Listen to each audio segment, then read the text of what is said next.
Magandang araw po sa bawat isa. Ito po muli ang inyong lingkod, Brother Paul Litose, pastor po dito sa Jesus Christ Baptist Church, Santa Maria, Bulacan. And welcome po sa ating Time in the Word. Ito po ay panahon na kung saan tayo nag-aaral ng salita ng Diyos sa patuloy na ikalalago ng mga mananampalataya, sa ikaliligtas ng mga kaluluwa, at lahat ng ito ay sa ikakaluwalhati ng pangalan ng ating Panginoon. Salamat po at kasama po namin kayo ngayon at nawa patuloy tayong matuto, lumalim sa pagkakilala, pagmamahal, paglilingkod at pananampalataya sa ating Panginoon at tagapagligtas.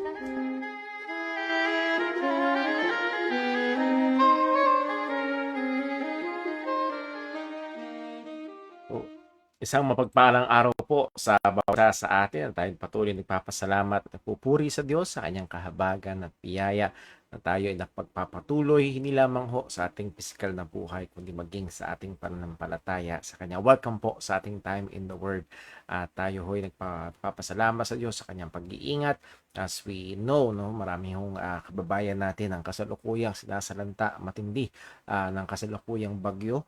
And salamat sa Diyos, particularly dito ho sa aming lugar ng Santa Maria, Bulacan ay meron lang pulong pag-ulan at konting hangin, ngunit generally ay safe naman po. So patuloy natin ipag-pray ang bawat isa, ating mga kapatiran, lalo na o maging ang ating mga kababayan, pero lalo na ang ating mga kapatiran na apektado ho ng ganitong kapanahunan. That being said, please do utilize ang ating mga group chats, particularly sa ating mga kapatiran sa JCBC to forward ho yung mga prayer requests kung meron kayo all throughout the week para ho ipag-pray po natin ang bawat isa.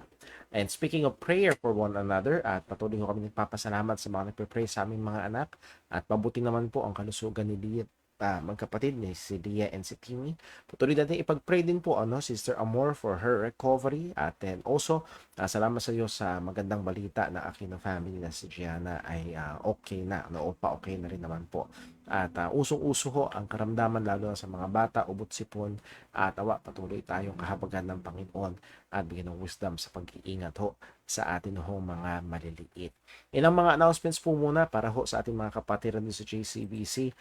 Gusto ho nating ipaalala na parating ho ang ating youth conference. Ito ho is darating na November 30, liban na lang kung i-move ng gobyerno ang holiday, which is madalas ginagawa ho ng ating government na ang holiday ay minumove para magkaroon ng extended weekend or long weekend. So pag minove ho ang holiday ng November 29, idadaos ho ang youth con ng November 29. Kung hindi man, ito ho ay dadaos ng November 30. So muli ho, please take note of that. At pag-pray ho natin ang mga gawain ho na ito, no amount of preparation will replace the moving of the Holy Spirit. And nawa ho ay kahabagan tayo ng Panginoon. Pagpalain ng Diyos, ang pangangaral ng salita ng Diyos, ang mga programa, ang fellowship ng mga mananampalataya.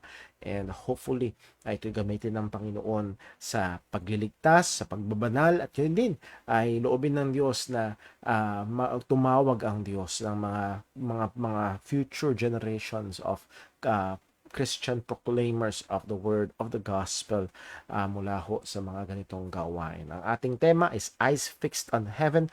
Ito ay nakabase sa Colossians chapter 3. There will be 3 preachings of that day and it will be the exposition of the whole chapter ng Colossians chapter 3. So yun pa lamang, in-encourage ko ng bawat isa, lalo na ang mga young people na to read on those verses, to meditate on those verses, at yun ho ay magiging napakalaking hamon at napakagandang pag-aaral. Pray po natin. And then also, kailangan ho natin mga volunteers. So kung kayo ho ay available, if not November 29, November 30, half day or whole day, please do sign up. And then also, para lang malaman ho namin and also makita ho natin kung ilan po idadagdag natin sa pagkain. And then also, pag-pray ho natin ang atin hong parating din na First Church Overnight Fellowship, overnight outing I should say, that will be on December 26 and 27, at meron na hong 33 as of now, 33 na naka-sign up. Ang tansya ho na gastos is 700 to 1,000. Hopefully hindi nahihigit po doon, pero yun ho yung mga hahanapin nating lugar. So pag-pray ho natin yan, and lahat hong ito again ma-enjoy natin bilang church, bilang magkakapatid sa Panginoon, and then also una sa lahat ay makaluwalhati ho sa Panginoon. At also, atin hong hinihiling na pag-pray din ho natin ng ating mga lingguhang gawain, ipag-imbita ho natin ito mga kapatid, and then also yung atin hong panghapong gawain, napakaganda yung mga pag-aaral natin sa Book of Acts sa afternoon service with Brother Daryl. Ako mismo ay natututo sa maraming mga bagay. So, purihin ang Panginoon sa bagay po na yan. And malapit na ho tayo magtapos sa atin ng Sunday School sa about worship. Ilang linggo na lang, most is 5-6 Sundays ang natitira para ho doon. At nawa ho ay pag-pray ho natin na ito'y patuloy na gamitin ng Diyos para po sa atin. So yun po ang ating mga announcements and reminders. And then also nga ho pala ang ating isa sa mga sinimulang ministry, ang Faithful Bible Truths. This is a YouTube channel. Kung hindi nyo pa ho na bisita ho yan, ay please go to YouTube, search for Faithful Bible Truths, subscribe, watch those videos, and share po natin sa iba. At isa ho sa mga particular na sinesentrohan ng ministry ho na ito ay yung maling pangangaral ng obligatory tithing. At tinalaki din ho natin yan sa Sunday School dito sa church. So nawa ho, kung ito'y naging blessing ho sa inyo, ay subscribe ho tayo, i-share ho natin sa iba, at nawa ho ay pagpalain at gamitin ito ng Panginoon. Okay, so yun ho ang ating mga announcements and reminders as of this moment. Tayo ho muna ay dumako sa atin hong pananalangin, sa ating pagsisimula, o bago tayo magsimula sa ating pag-aaral. Let us pray. Panginoon naming Diyos, aming Ama sa langit, kami po ay patuloy na nagpupuri, nagpapasalamat sa iyo sa iyong katapatan, sa iyong kabutihan. O Diyos, namamangha kami sa iyong biyaya na sa amin ay nagligtas. Salamat, Panginoon. At kagaya ng panalangin ni Apostol Pablo para sa mga mananampalataya, nawa bigyan mo kami ng mga bukas na mga mata, buksan mo ang aming puso, buksan mo, Panginoon, ang aming mga tenga upang maunawaan namin ang kung gaano kadakila yung kapangyarihan na gumawa sa amin at patuloy na gumagawa sa amin nung kami ay yung niligtas sa pamamagitan ni Kristo Jesus. At nawa ang mga katotohanan ito ang gamitin mo upang awan kami sa kamunduhan, upang lalo kaming hubugin sa wangis ni Kristo, upang ito'y magbigang direksyon sa aming mga buhay, sa aming pangarap, sa aming pamilya, sa aming mga at nawa, O Diyos, ay ito rin ay magbigay sa amin ng disiplina sa aming mga pang-araw na buhay. O Diyos, sa aming pag-aaral ngayong gabi, aming pong hinihiling na tulungan mo nawa kami, hindi lang po para matuto kami, hindi lang po para makita namin at mabantayan namin ang aming mga sarili, ang aming pamilya at ang aming iglesia mula sa mga maling katuruan, kundi, O Diyos, upang lalong maluwalhati ang iyong pangalan. At ito, Panginoon, ay lalong magpabanal sa aming mga pamumuhay. Lord, aming pong pinapasalamatan ka sa iyong kabutihan sa aming mga kapatiran na mga nagpatotoo kung paano ikaw ay nag-supply at patuloy nagbibigay ng kagalingan. And we praise you particularly sa buhay po ni Sister Amor. Salamat sa iyong paggabay at nawa mo siyang tulungan sa kanya pong pag-recover, at ganoon din sa Aquino family, kay Bibi Gianna, at ganoon din sa aking personal na mga anak. Panginoon, purihin ka sa iyong kabutihan, Panginoon. At Lord, we ask for your mercy sa aming pong mga kababayan na kasalukuyang sinasalanta ng matinding bagyo at baha. Nawa, O Diyos, kahabagan mo, lalo tigit ang mga anak, Panginoon, na dumaranas ng matinding kawalan dahil sa mga ganito. Lord, alam namin at kinikilala namin ang katotohanan na maging sa mga bagyo ay ikaw ang Diyos na soberano at hindi ito aksidente sa iyo, na nawa hindi man namin maunawaan na maipaliwanag, patuloy mo itong gamitin sa ikababanal ng iyong mga anak sa hati ng iyong dakilang pangalan. Muli, O Diyos, gabayan mo kami, tulungan mo kami sa aming pag-aaral. Ikaw lamang ang aming pag-asa. Hiwalay sa iyo, wala kaming magagawa. Gayun din, Panginoon, patawarin mo po kami sa anumang mga kasalanan. Bigyan mo kami ng labis na pagkamuhi, pandidiri sa kasalanan sa lahat sa mga nasa aming pangkasalanan, O Diyos. Patawad po at kami tumitingin lamang sa krus ni Kristo, na kung saan sa Kanya merong kapatawaran ang aming mga kasalanan. Pagpalain po ang aming ngayong gabi. Ikaw lamang ang maitaas. Dalangin natin sa pangalan ng aming Panginoong Hesus Kristo. Amen. So dumako ho tayo sa ating pinaka-lesson. Ayan.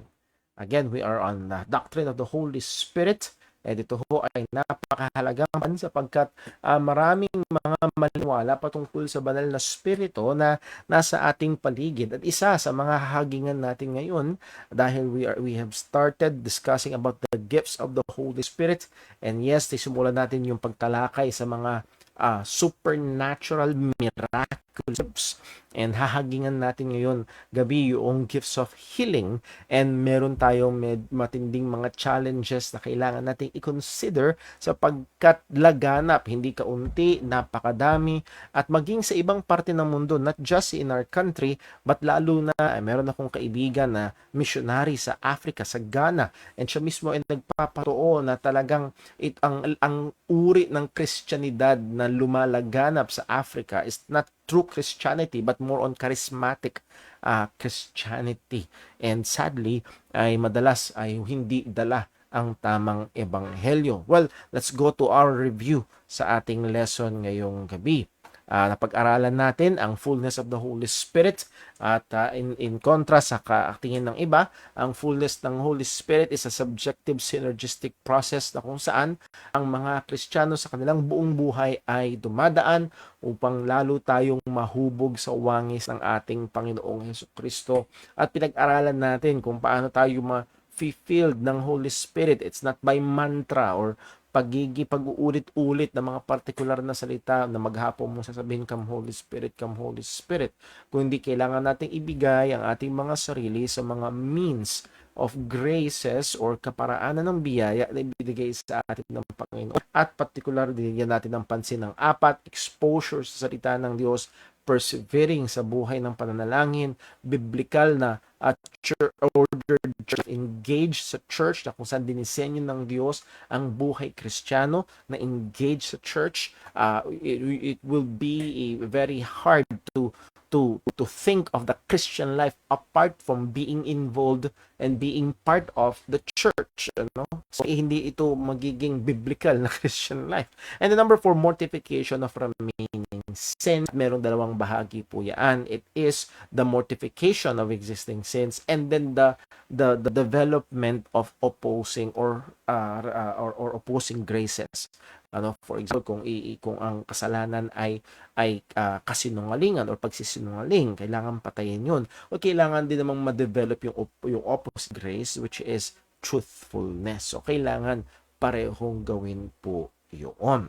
And then pinag-aralan natin yung Holy Spirit at kailangan i-distinguish yung gift which is the Holy Spirit na pinangako ng Panginoon. And as we have studied, ang bawat sumasampalataya sa ating Panginoong Hesukristo ay binabautismuhan ng Banal na Espiritu, siniselyuhan ng Banal na Espiritu, Espiritu na tatanggap ang regalo ng Banal na Espiritu na siyang paunang bahagi ng ating mana nung tayo ay naligtas. And then, to distinguish it from the gifts of the Holy Spirit, that is, ito naman yung mga kaloob ng Banal na Espiritu na binigay niya upang ipaglingkod natin sa iglesia ng Panginoon, o upang ipaglingkod natin sa ating Diyos.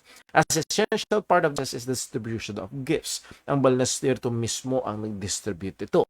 As 1 Corinthians chapter 12 verse 11 tells us, but all this that worketh that one and the self-same Spirit, dividing to every man severally as he will. And just a side note, this is a very good text upang ipakilala na ang Banal na Espiritu ay hindi lamang basta puwersa, hindi lamang siya basta kapangyarihan, kundi siya ay isa talagang persona, pagkat dito tinukoy that the Spirit has a will, meron siyang sariling kalooban. So ang Banal na Espiritu nag-divide to every man, and sa context ito, every Christian, severally as he will.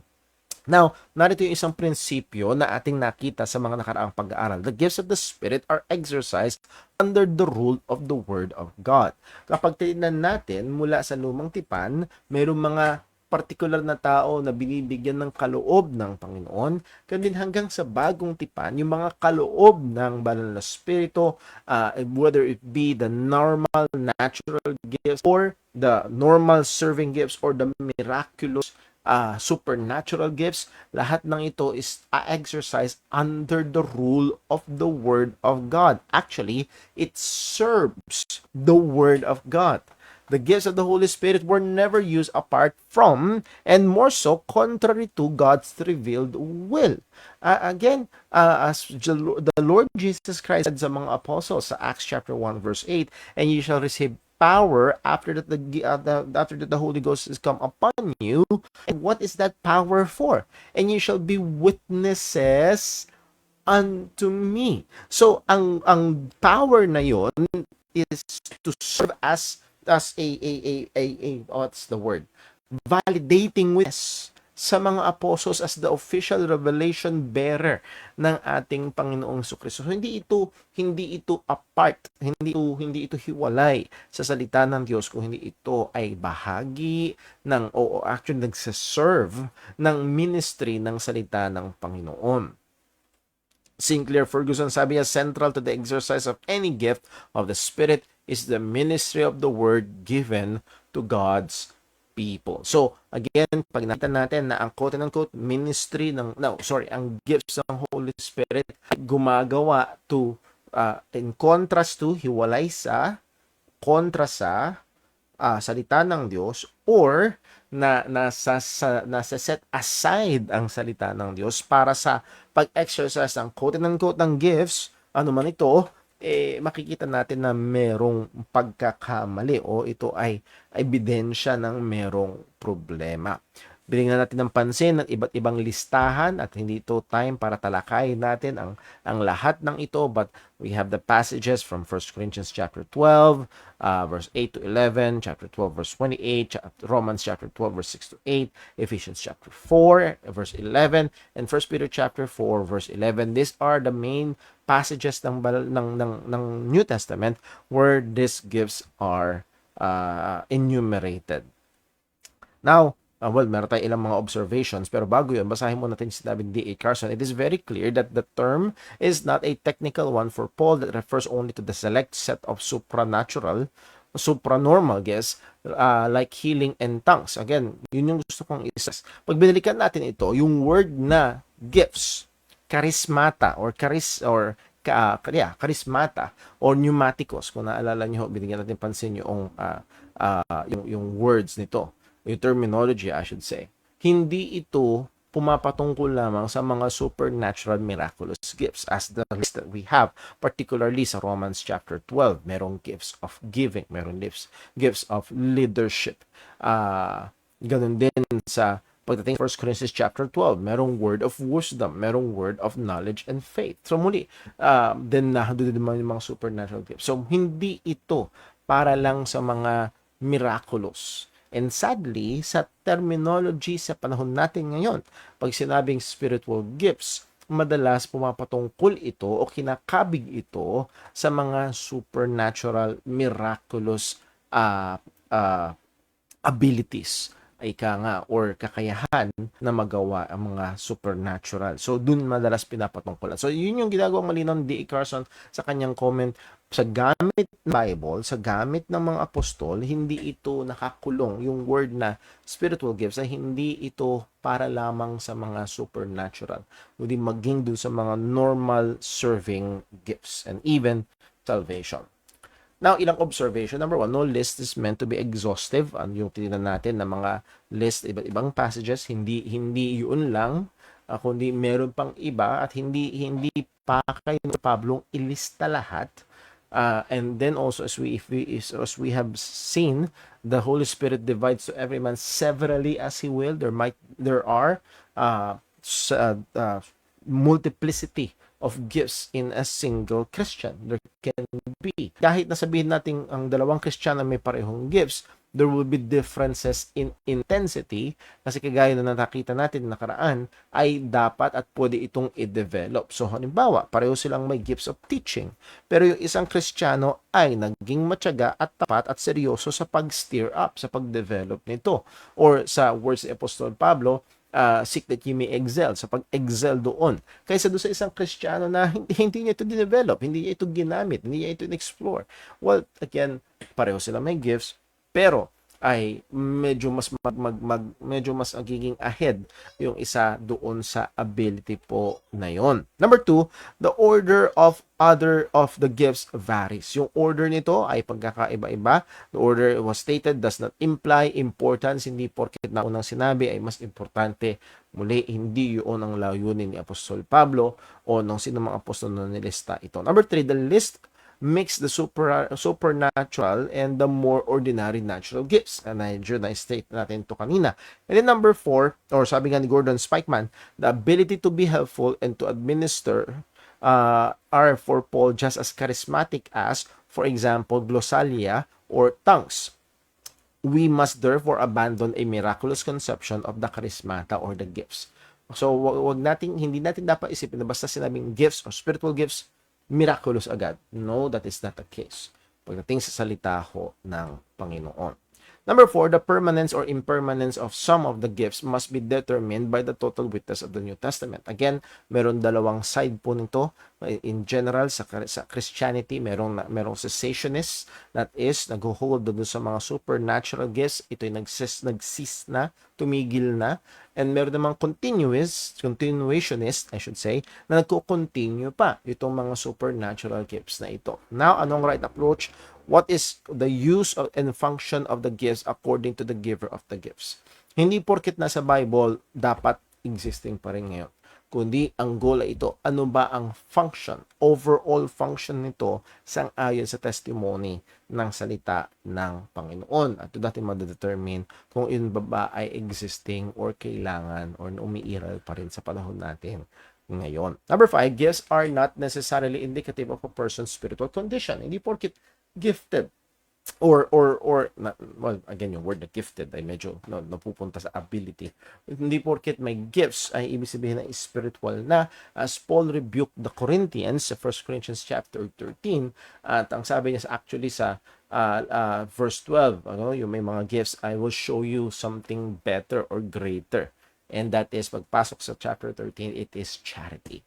It is love. And a person can be full of gifts, but without love, without charity, there's no profit. At yun yung nangyayari sa mga taga-Corinto. Verse 6, or for 6th observation, our description of the gifts must be oriented to what it does to others, that is the church, rather than to self. Gifts are not for self-gratification or personal display or glory. It is for the edification of the church. And this is so much contradictory sa maraming mga quote-unquote miracle workers, faith healers, at sino-sino pang mga ibang leaders ng mga charismatic groups na ang nagiging naitataas ay yung mga taga-gawa nila ng it's becoming a display of these leaders rather than the edification of the church. So let us be very careful, very watchful sa bagay po na yun. And number 7, gifts may have varying degrees of quality and effectiveness. No single person should be the standard of any gift. Huwag nating isipin na tayo, for example, halimbawa sa biyaya ng sa ibinigyan ka ng Panginoon ng gift sa isang particular na area, and let's say sa biyaya ng Diyos nag-excel o nag-excel ka sa gano'n, no? So hindi natin pwedeng gamitin yung sarili bilang basihan, bilang panukat sa iba. So, wag nating gawin yun.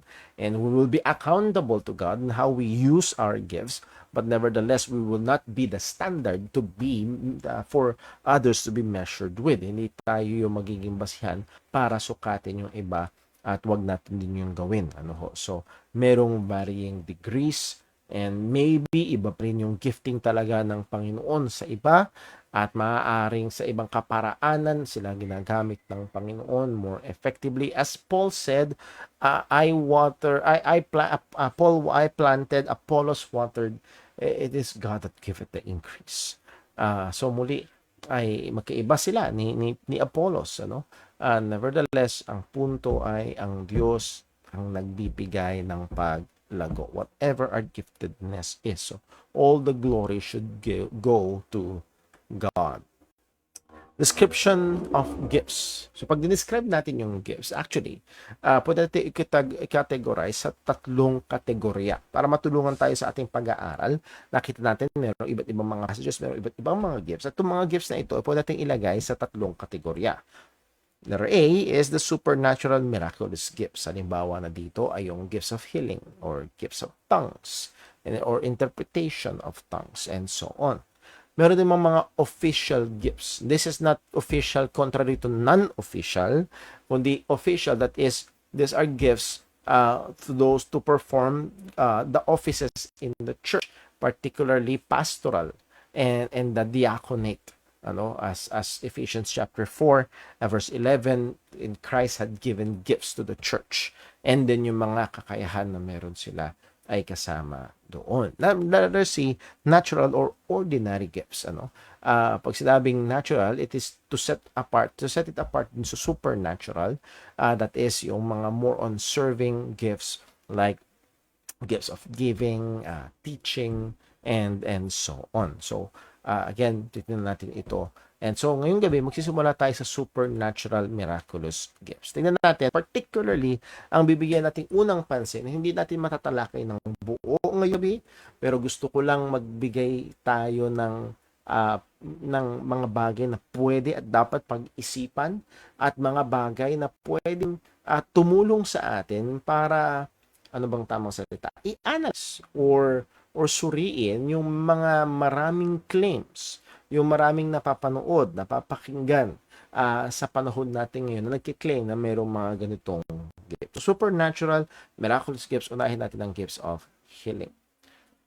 Now, sa 1 Corinthians 12 verse 9, ang sabi ng salita ng Diyos ito, to another, faith by the same Spirit, to another, gifts of what? Healing by the same Spirit. So, meron bang gifts of healing? Meron. Merong gifts of healing. Hindi natin tinatanggihan, hindi natin pinapasabalian yan. Tunay na merong gifts of healing. 1 Corinthians 12 verse 29. Are all apostles? The answer is no. Are all prophets? The answer is no. Are all teachers? The answer is no. Are all workers of miracles? The answer is no. Now, the implication there is, hindi lahat workers of miracles, pero merong ilang workers of miracles. Then verse 30, have all the gifts of healing? Lahat daw ba ay merong gifts of healing? No. Yun yung implication. Hindi lahat ay merong gifts of healing, merong ilan lang. Do all speak with tongues? Well, it's the same assumption dyan. Hindi lahat ay magi-speaking in tongues. So dito pala makikita natin na hindi tama yung push nilang mga charismatic Pentecostal groups, not all, but generally, sadly, ang push nila dapat lahat, kapag filled ka ng Holy Spirit, dapat lahat, ikaw ay mag-speak. No. That is not the assumption. That is not the language ng salita ng Diyos. Do all speak with tongues? The answer is no. Hindi ina-assume ni Pablo. Hindi actually hindi pinapalagay ni Pablo na lahat ng Kristiyano dun sa church ay dapat nag-speak in tongues. Actually, sa word to, ang sagot dito, no, not all speaks with tongues. At hindi yun ang salita ng Diyos. The partner gift nito na kailangan is do all interpret. Merong gift of interpretation. Sabi ni Apostol Pablo, kung walang magi-interpret, yung may gift of tongues, tumahimik na lang. So again, madalas ito ay wala sa maraming mga churches na nagkiklaim na meron ng mga ganitong supernatural gifts. Now, ano ang description ng gifts of healing? Base sa salita ng Panginoon. Ano ito? It's the power to give instant cure and wholeness to a diseased person. Not a gradual process or an incomplete healing that proceeds on installment. So ito ay daglian, biglaan, at buuang pagpapagaling. Hindi ito pagpapagaling na may stages, hindi ito pagpapagaling na may proseso o may installment. Ito ay 100% instantaneous na kagalingan. Iyon ang makikita natin sa salita ng Panginoon. This is contrary to many quote-unquote healing crusades and ministries that are happening today. Ito ay makikita natin na kontra sa maraming mga healing crusades. Actually, we will look at some passages na ang anong klaseng mga kapansanan ng pinapagaling ng ating Panginoong Kristo at ng mga apostol in kontra sa mga kiniklaim na pinapagaling ng mga kapansanan sa panahon natin ngayon. Which is sa panahon natin ngayon nakakalungkot, much of it is unverifiable and untraceable. Marami dito unverifiable, hindi ka din ma-verify at merong nagsubok mag-research yung mga claims na pinagaling di umano, nasan yung pangalan nila, nasan yung address nila, kailangan ma-interview, meron bang medical records na may sakit, meron bang talagang napagaling sila. Again, wala.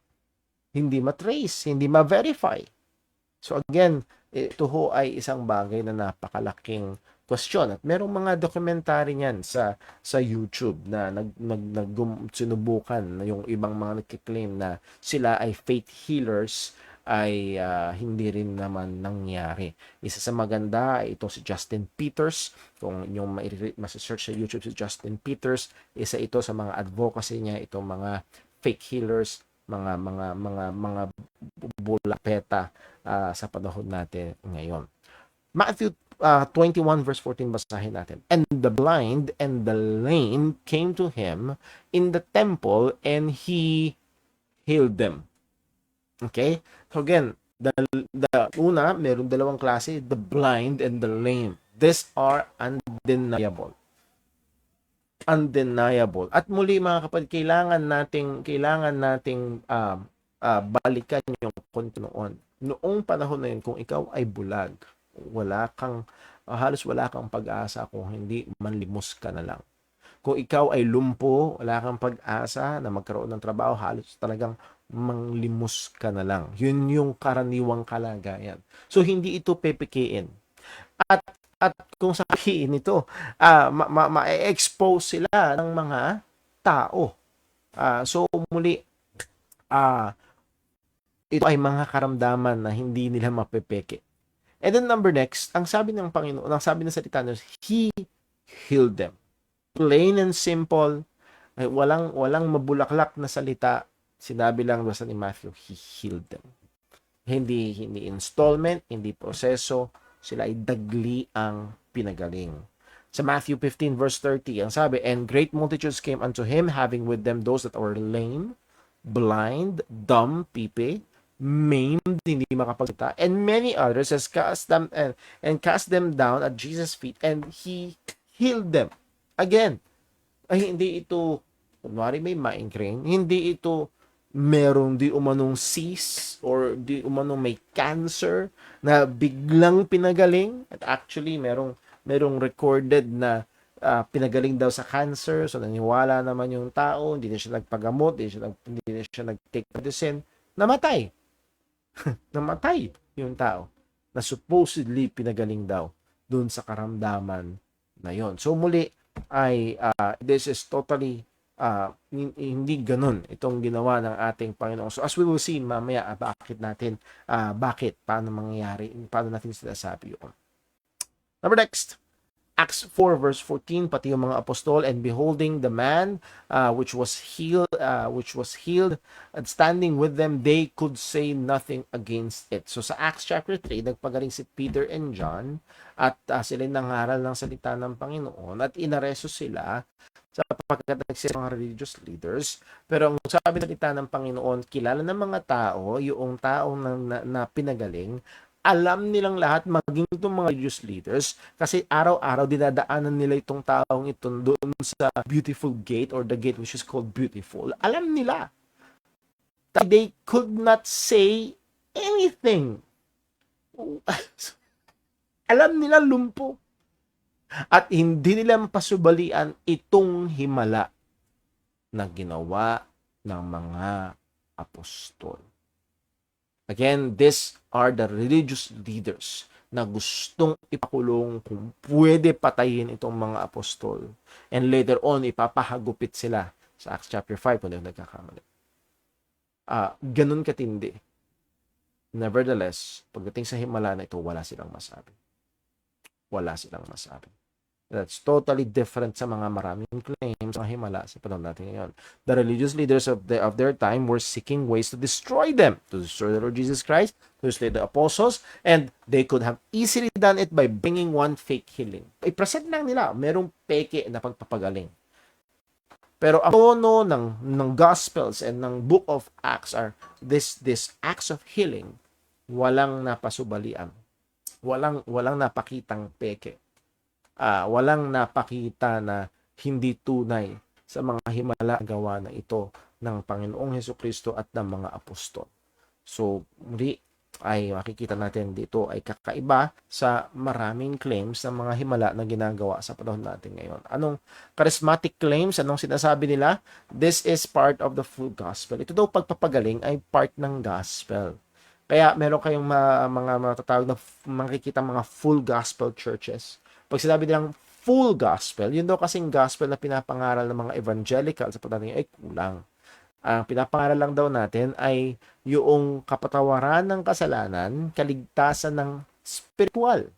Pero hindi daw natin ipinapangaral yung kaligtasan ng physical, and that is yung kagalingan ng physical. Kasi daw, ang sabi ng Isaiah 53 verse 5, isa ito sa mga text nila, but he was wounded, Jesus Christ, and this is the prophecy about the Lord Jesus Christ, about his death. He was wounded for our transgressions. He was bruised for our peace. The chastisement of our peace was upon him. At madalas, tumitigil doon ang maraming mga Baptist. Patungkol sa ating kasalanan, binayaran niya. Pagkaroon tayo ng kapayapaan, sinalo niya ang palo. Pero ang sabi nila, but with his stripes we are healed. Wala kayong healing. Hindi full yung gospel niyo. Ang binibigyan ng pansin na yung spiritual, yung kasalanan. So, ang sabi ng Bible, with the stripes, we are healed. Kami pinapangaral namin yan. Kami yung full gospel. So, tignan natin. Obserbahan natin. Where are these healers during the COVID-19 pandemic? Isa ito sa mga hamon. Kung naalala niyo ho, medyo nadaanan natin ito nung ating nung nasa ano tayo noon? Nasa lockdown tayo noon, I believe 3 years ago. Isa sa mga Sunday school lessons natin ito. At tinanong natin, nasan yung mga healers? Nasan yung mga, it was a grand opportunity para sa mga faith healers nung time na yun. Pag-pray over nila yung isang buong stadium na puno ng COVID-19 patients. I-cast out nila. Well, merong sumubok si Kenneth Copeland at yung iba pa na i-blow away yung COVID-19 virus, pero hindi, nanatili ilang taon. At ang pag-check nyo, ang suma total sa ngayon ng COVID-19 deaths is 7,010,681. Nasaan yung mga faith healers? Nasaan sila? So muli, this is just one example. It was supposed to be a grand stage na pwede nilang i-display na totoo sila. Pero they were nowhere to be seen. Kung meron man mga claims, hindi nangyari. Hindi verifiable, hindi traceable. So again, napaka-deceptive ng mga claims nila. Observations. Letter A, it is true that there is a physical dimension to the saving effect of the atonement. Again, isa ito sa mga dinidiinan natin sa ministry natin. Ang niligtas ni Kristo ay hindi yung kaluluwa lang. Madalas sa lengguwahe natin, namatay si Jesus para sa iyong kaluluwa. Well, that is true. Pero ang better and mas biblical na language is namatay si Jesus para sa iyo. The whole person. At ang whole person is not just the spirit or the soul. Ang whole person ay kasama yung katawan. So yes, meron talagang physical dimension ang pagliligtas ng ating Panginoong Jesucristo, sapagkat ang niligtas ng ating Panginoong Jesucristo ay hindi lamang yung material part ng tao, kundi maging yung material, physical part ng tao. Letter B. This physical dimension can be manifested in tokens of present healing. Kung paano as John said, hindi ko na ilagay dito sa 1 John chapter 3, behold what manner of love the Father bestowed upon us, that we should be called the sons of God. Brethren, now are we the sons of God. Right now, we are the sons of God. Not yet appear what we shall be. Yes, right now, we are the sons of God, pero hindi pa nakikita kung ano talaga ang magiging tayo. So, merong already in and not yet dimension ng ating experience ng ating kaligtasan. Even in the spiritual realm, yes, we are justified, kaya nga simul justus et peccator. Justified yet sinners, as Paul said sa Romans chapter 7. Meron pa rin nakatahang kasalanan.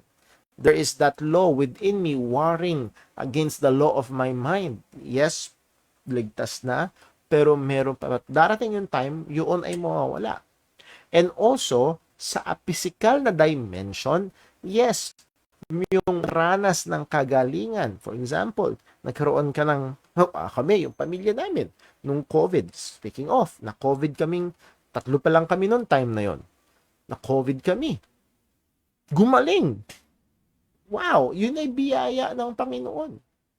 Hindi as we have studied here, at nabibigyan natin pansin yan dito sa susunod nating lesson, hindi, ang pagpapagaling ng Diyos ay hindi lang puro himala. Kung uminom ka ng biogesic at nakatulong yun sa iyo, salamat sa Panginoon. Ang Diyos pa rin na may gawa. Kung kinailangang operahan ka doon sa bukol, salamat sa Panginoon. Ang Diyos pa rin na may gawa. At tingin ko nagkakaroon tayo ng maling kaisipan na nilimitahan natin ang kilos ng Diyos sa mga mahimalang bagay lamang. At pagdating sa mga natural, more natural, physical, ay parang hindi yata involved ang kamay ng Panginoon. That is not the case when it comes to the Word of God. So, ang punto ito, yes, may physical dimension. And anytime na makaka-experience tayo ng kaginhawahan, kagalingan, recovery, physically speaking, ay makikita natin na ito pa rin ay bahagi ng kahabagan, bahagi ng biyaya, at pagpapakita ng kabutihan ng Panginoon sa atin. See, the ultimate physical aspect of salvation is in the resurrection. There is an already, but there's a not yet. And one of the big aspect ng ating salvation na hindi pa natin nararanasan ay yung pagkabuhay na muli. And that is physical.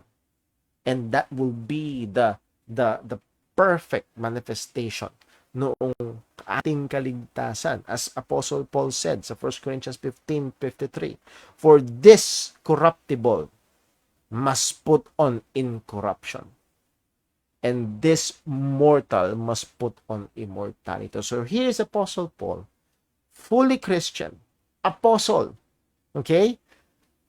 Pero sabi niya, itong katawan na to corruptible pa rin. Itong katawan na to mortal. Meron pa ring shortcomings itong katawan na ito. But it will put on incorruption. Darating yung time na itong mortal will put on immortality.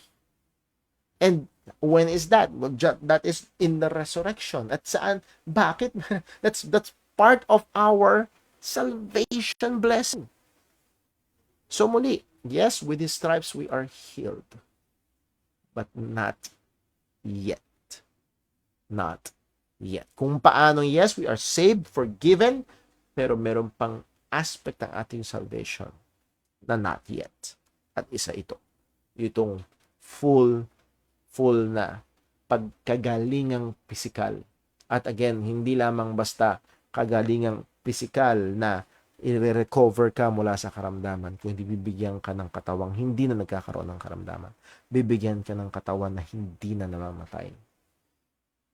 Itong mga nagki-claims ng healing, marami sa kanila namatay na. Sad to say, I'm not rejoicing na nangyari yon. Itong isang kilalang di umanong miracle worker dito sa Pilipinas, yung asawa niya ay namatay sakit. Nasaan na yung miracle ng kagalingan? Pero itong ginawa ng ating Panginoon, with His stripes we are healed, and this is the perfect healing. No more corruption, no more death. Yun yung gawa ng ating Panginoong Kristo. So na ito ang katotohanan. The physical body in this life, will always be subject to pain, corruption, weakness, and ultimately death until the day of resurrection. And that resurrection blessing ay bahagi pa rin ng ating kaligtasan. As Paul said, 2 Corinthians 5 verse 1, for we know, ito yung kaalaman ng Kristiyano, that if our earthly house of this tabernacle, ito mismong katawan na ito, were dissolved, we have a building of God, an house not made with hands, eternal in the heavens. May naghihintay sa atin. Yes, madidissolve ito. Yes, magkakasakit ito. Yes, mapupugnaw ito. Balik ito sa alikabok, pero may naghihintay sa atin. At sabi niya sa verse 2, for in this body, right now, we groan. So here's the apostle, nag-groan pa rin. And kasama dyan ang lahat ng Kristiyano, nag-groan rin. Earnestly desiring to be clothed upon with our house which is from heaven. So muli, ito yung wala sa lengguwahe at kaisipan ng maraming Kristiyano. Parang seemingly napalitan na yung ating medyo baka I'm not saying na ito yung nangyari, pero parang nakahawig na tayo sa on Hinduism na ang goal is to be released from the physical. Kaluluwa sa langit, kaluluwa sa langit, kaluluwa sa langit, and that's it. Ma-dislodge sa physical body. But again, that is not the Christian hope. Ultimately, the Christian hope is for in this we groan, earnestly desiring to be clothed upon with our house which is from heaven. And which is from heaven, that means it is God-given, it is God-made. Perfect, glorified body. If so be that being clothed, we shall not be found naked. So ang goal natin is not to be naked, that is not just to be spiritual. Ang goal natin is to be clothed upon, as Paul will continue. For we that are in this tabernacle, that is this body, do groan, being burdened. So again, nag-i-exist pa rin, may burden. Again, this is Apostle Paul. He is speaking to Christians, particularly sa Corinth. At doon niya diniscuss yung maraming spiritual gifts at nahandun yung maraming pag-mention ng gifts of healing. Pero sa kabila ng yon, we groan, being burdened. Not for that we would be unclothed. And sadly, nahandun yung isip ng maraming Kristiyano ngayon, be unclothed. Pag namatay, pupunta sa langit ang kaluluwa, and that's it. That's short of what we have in the scripture. But be clothed upon, that mortality might be swallowed up of life.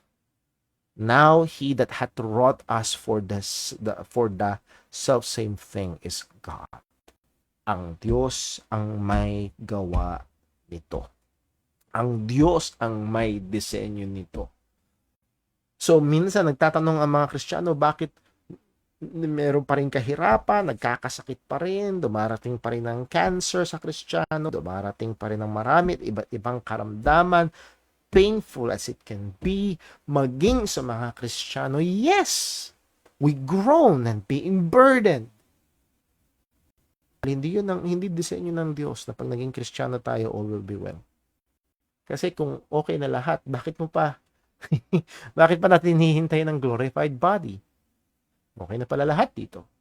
Kaya mo na palang seemingly i-magic lahat ng sakit dito. If you just have enough faith. If you just have enough faith and you just claim enough. Well, that is not the case. Sabi ng salita ng Diyos, now he who hath wrought us for the self-same thing is God, ang Diyos ang may gawa nito, who also hath given unto us the earnest of the Spirit.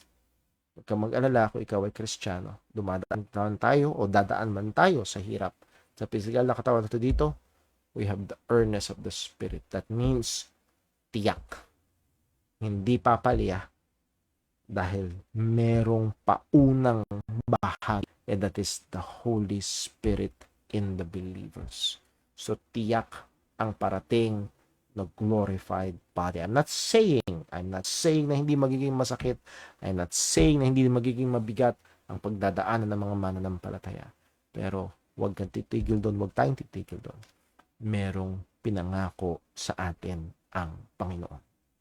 Hindi lang basta kaluluwang pupunta sa langit, kundi merong katawan na hindi masisira at hindi mamamatay. Romans 8:23, and not only they that is creation, but ourselves also, muli kabilang nga apostol, which have the first fruits of the Spirit, unang bahagi ng Banal Espiritu nasa atin, that is nagagaransya, nakasunod pa yung ibang mga biyaya. Even we ourselves grown within ourselves, nag-grown tayo, waiting for the adoption, to wit, the redemption of our bodies. Yes, with His stripes we are healed, but we are waiting. We are waiting. So ang punto, to claim it here ay biblical. Yes, may nagbibigay pa rin ng Diyos ng kagalingan, nagbibigay pa rin ng Diyos ng probisyon, pero meron tayong hinihintay, ang perpektong pagliligtas ni Kristo ng ating mga katawan ay hindi sa buhay na ito. Mahalagang paalala, claims even the performance of spectacular acts does not guarantee their identification. Ano ibig sabihin? Hindi porket nagkiklaim, or let's say, talagang nakakagawa ng himala. Pagpalagay natin, talagang nakakagawa ng himala. The question is, ano ngayon? Hindi ito nagagaransya kung sino sila. As the Lord Jesus Christ said sa Matthew chapter 7, magbinasa natin, nasa na? Matthew chapter 7, verse 22, many will say to me in that day, Lord, Lord, have we not prophesied in thy name? In thy name have cast out devils, and in thy name have done many wonderful works? Marami silang nagawa. Even wonderful, miraculous works. Verse 23, anong sasagot sa kanila? And then will I profess unto them, I never knew you. Depart from me, ye workers, ye that work iniquity. So they used the name of Christ. They prophesied, they preach, they cast out devils, they do wonderful works in the name of Christ. Pero hindi talaga sila kay Kristo. So the performance of these things does not guarantee their identification. Isa pa sa Matthew 24 verse 23. Dito tayo matatapos. Then if any man shall say unto you, Lo, here is Christ, or there, believe it not. So, sino man magkiklaim na nandito na si Kristo, lalo na nandun sa Davao, na-aresto pa, huwag kayo maniwala. Bakit daw? For there shall arise false Christs and false prophets. Anong gagawin ng false Christ and false prophets na darating? And shall show great signs and wonders. Ito ang mga false Christ and false prophets will show great signs and wonders. At ang sabi pa nga ng Panginoon, in so much if it were possible, kung posible lang, pero hindi posible, they shall deceive the very elect. Very convincing. They will be able to do great signs and wonders. But they are false. So, yung presence ng miracles, working of miracles, sabi ni Jesus, darating yung time, hindi yun garansya na sila nga ay sa Diyos. So, kailangan natin ng mainam at matinding pagsusuri. So, doon pa lang tayo sa una, doon sa gifts of healing, yung miracle working. So, wala tayong time para ituloy. So, tingnan natin, baka sakaling meron hong mga questions. Una ho muna dito sa ating comment section. Dahil lamang ho. Kailangan ko muna in-maximize ito para mabasa. Tanong ho ni Virgin June, tanong, bakit po kaya sa panahon ng Panginoon active po ang demon spirit, bad spirit, at ngayon ay di na active? Well, makikita natin, kasi dadaanan ho natin yan. Even the miracles itself, hindi daily ay merong mga miracles na ginagawa ang mga propeta at ang mga apostol. Hindi ganon. Pero makikita natin na merong mga particular na events or points of time lamang sa biblical history na naging napaka-active ng mga miracles, and makikita natin at the opposite of it, magiging napaka-active din ng kaaway. So, ganun din sa panahon ng ating Panginoong Jesucristo. Now, I cannot say na hindi aktibo ngayon. No? The devil is still active. More so that we can say, dahil ang hindi lamang yung mga inaalihan ng masamang espiritu ang aktibidad ng demonyo. Actually he's more deceptive, lalo na sa mga aktibidad ng mundong ito na as we have studied. Hindi ko na maalala yung mga certain passages, na kahit na yung mga tao na nagre-reject, itong mga tao nagre-reject sa ebanghelyo, ayaw, nahandun pa rin yung aktibidad, they were blinded by the prince of this world. So itong mga taong nagre-reject sa ebanghelyo, andun pa rin ang aktibidad ng demonyo sa kanila. Yes, maaaring hindi sila quote and quote sinasaniban, but I get the point na seemingly mas active. Pero again, meron pa rin mga claims ang iba't ibang abilidad ng mga evil spirits sa iba't ibang mga lugar. We cannot verify them all, pero meron pa rin. So ang masasabi lang ho natin, bakit nung panahon ng ating Panginoong Jesus, that's basically the answer, because of the presence of Christ. Nung dumating ang Panginoong Kristo, mas matindi ang aktibidad at ang paglaban ng demonyo sa kanya. At sa mga susunod nating lessons ay pwede pa nating madaanan yung mga bagay po na yan. Tingnan ko lang ho, baka may nag-PM. Wala naman sa PM, sa text message. Wala rin naman sa text message. So, I hope ay nakatulong ho sa atin, naging magandang paalala ho sa atin. Sapagkat lalo na sa atin bilang mga Pilipino ay madaling humanga sa mga claims ng himala. Nevertheless, nawa tayo ho ay maging maingat sa mga bagay ho ito. So, tayo dumako sa ating pagtatapos. Let us pray. Panginoon naming Diyos, aming Ama sa langit, muli po maraming salamat sa iyong salita na basihan namin ang aming pananampalataya. At tulungan mo nawa kami na maging maingat, maging mapagbantay, O Diyos, sa pagkatunay napakarami na nagkiklaim ng iyong pangalan, nagkiklaim ng mga mahimalang mga gawain.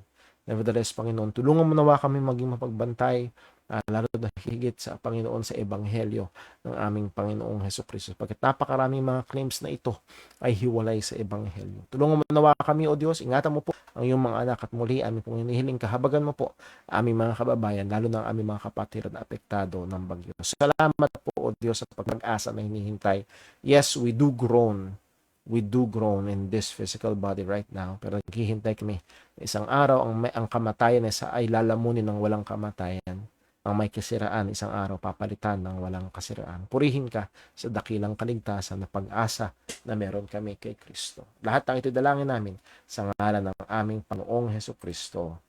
Amen. Maraming salamat po and hope to see you this coming Lord's Day. Hindi ko na maibalik yung video. Nag-post na yung video.